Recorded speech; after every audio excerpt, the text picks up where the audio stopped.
it is Jessy with Plan with Jessy, and I'm here with another Recollections planner. Now this is, I guess not technically a planner. This is, they call this the Recipe Keepsake Spiral. So basically it's a recipe keeper.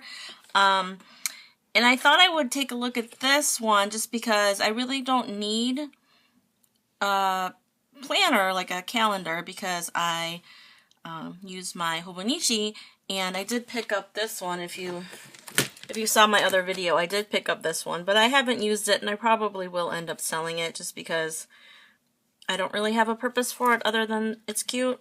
But the recipe one I think would actually be pretty good for me just because my recipe system now is looking things up online and sometimes printing stuff out and then sticking the paper somewhere and losing it. I have a whole binder full of papers that aren't even punched. They're just all thrown in there. It's a big mess. And I do have a lot of recipes that I use over and over again, and I constantly have to look up the recipe because I just can't remember. And it would be great to have them all in one nice place. So that's what I thought maybe I'll use this for. So this is the same price.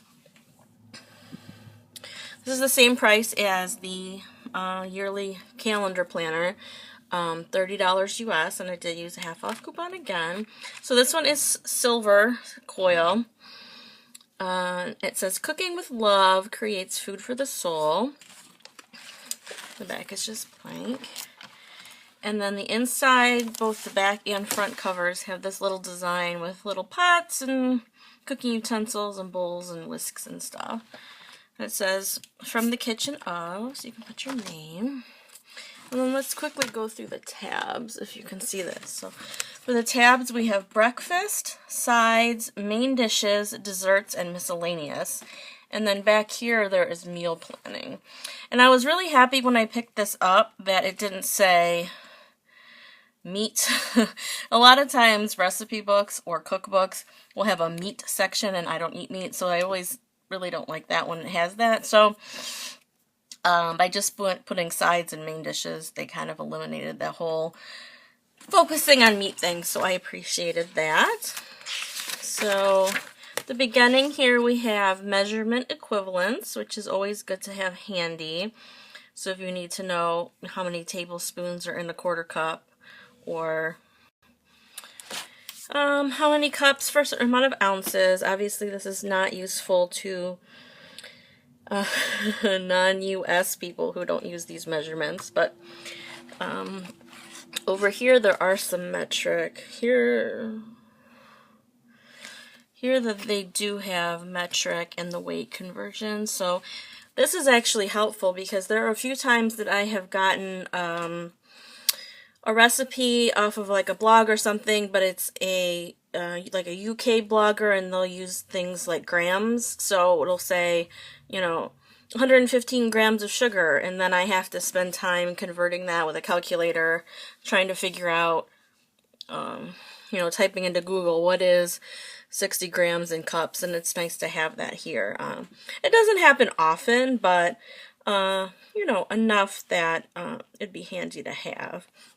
Also volume, milliliters to cups to ounces. Oven temperature, Celsius versus Fahrenheit is also good because, again, if I'm looking at a UK recipe and it says put the oven to 175 Celsius, I have no idea what that means. So it says this for that, kitchen substitutions. Then there's notes and pictures, just one page, which is strange. And then favorite recipes, so I guess this would be where I put my grandmother's cookie recipe, the tofu scramble I make 3 times a week and can't remember what goes in it. Special occasions, so different months maybe of the year where you make certain kind of recipes. Maybe a reminder that in November I like to make a certain kind of pumpkin dish or something like that. Oh, and I did have someone ask me about paper quality after I made the other video about the unicorn planner, and the paper quality is pretty decent. I'll do a pen test in a separate video, but it's good quality paper. It's not super thick, but it's not flimsy by any stretch. So then this is contents. So you could put the different recipes and then I guess what, the page numbers? I don't really understand what this means. Contents. How are you going to get from here? Like if I put all the names of the recipes to here, there's no page numbers or anything. Weird. Maybe this is for the different sections, but it's not labeled. Huh, I don't know. More notes and pictures. There's a breakfast divider.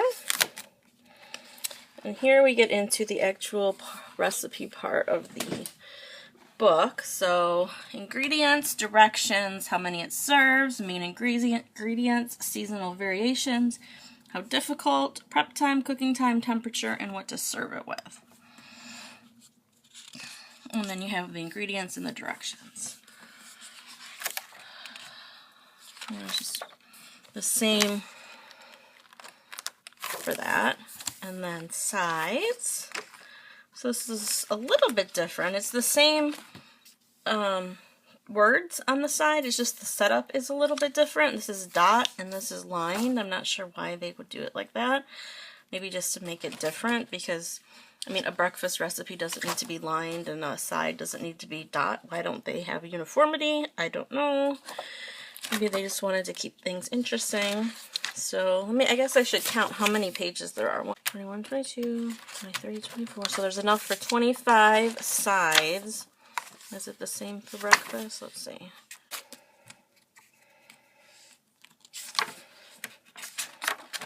Yep, 25. So I'm just going to assume the rest are 25 too. So here we have main dishes. Again, it's the exact same thing. Now we're back to the lines. And then desserts. And then back to the dots. So I guess they just wanted to keep things interesting. So basically, I mean, there's not really a lot to this book if you think about it. It's just pages that they bound that you can write on. I mean, I don't see how this is any this is any better than just like a blank notebook. I don't know. So miscellaneous. So I guess if there's anything that doesn't fit into one of those categories. So then the last tab is meal planning. So let's see, it says weekly meal planning, and then it has check boxes for each day of the week for how many fruits. Oh, if you get your 2 to 4 servings of fruit, 3 to 5 of veggies, 2 to 3 of protein, etc. And then you can meal plan here. There's a weekly market list on the back.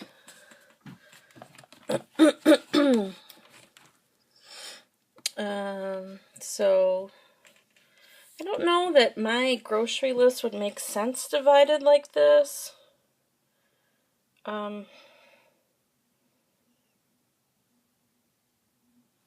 Because like protein, okay, so tofu is in the same section as vegetables and fruit in my grocery store. So I would, if I was making the list, I would do my fruits and veggies, put tofu, you know, whatever fruits and veggies. Hummus is in the same section like that. So I don't know, grouping it in these lists makes sense to me.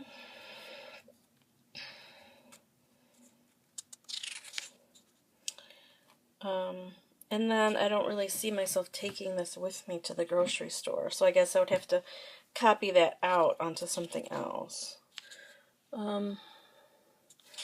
So then more weekly meal planning pages. These are all exactly the same. It's a whole bunch of them. And then there are notes with thoughts on the back. I'm not sure. Thoughts on your recipes. It's a black though, so I have to get a white pen to use that. And here are the stickers. All of these new planners all have stickers in the back. So there's hearts. I'm not sure what I would use these for. Little peppers, arrows, happy face emojis, stars.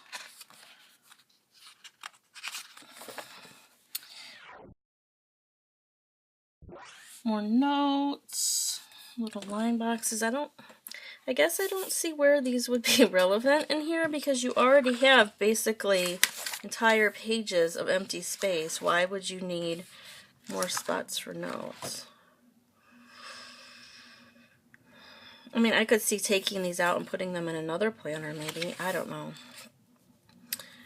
So here's some more stickers. We have salads, appetizers, mains, soup, dessert, breakfast, lunch, dinner, beverages, family favorites, love this, add, I don't know, add what? I guess maybe in the written part of your directions if you want to write add sugar, add whatever, flour, stir in, little 15-minute, 30, 45, and 60-minute timers. That's kind of cute. So I guess that would go here, but it's not going to fit. Because see, that's a tiny little space, and that's a big sticker. So maybe you could just put it up here to give yourself an idea of how long it takes to make it. Something like that.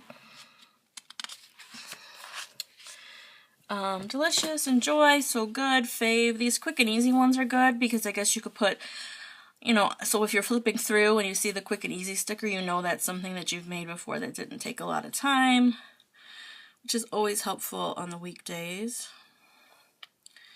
It says all happiness depends on a leisurely breakfast. I don't remember the last time I had a leisurely breakfast, unfortunately. And then there's the pocket at the back, which is like a sort of, not laminated, but coated cardstock. And then the packet back here, zipper pouch, and that's it. So that is what, if you're interested, that's what the recipe one looks like. So my thoughts are, I like the idea of having all of my recipes together. I just don't know if this is the best place for it. I think it's going to be a lot of work to write everything down in here, but once everything is written in, it will be really helpful to be able to just grab this book and like put it to sides and grab a few recipes out without having to go on my phone and look up. And you know, sometimes I have a recipe on a website bookmarked on my phone and then the website has disappeared. So you know, that's why I started printing stuff out, but then I don't have a good way to save everything. I guess if I wanted to be super lazy, what I could do is take the ones that I have printed out that I definitely want in here and just cut out the parts of the ingredients and directions and just glue them in here. That might be a good idea, actually. That would save time for all of those that I have printed out already. Yeah, so that's what it looks like. That is the Cooking with Love, what do they call it? Recipe, a Keepsake Spiral. Again, this is from Michaels, and they are in stores now. Thanks for watching. Bye.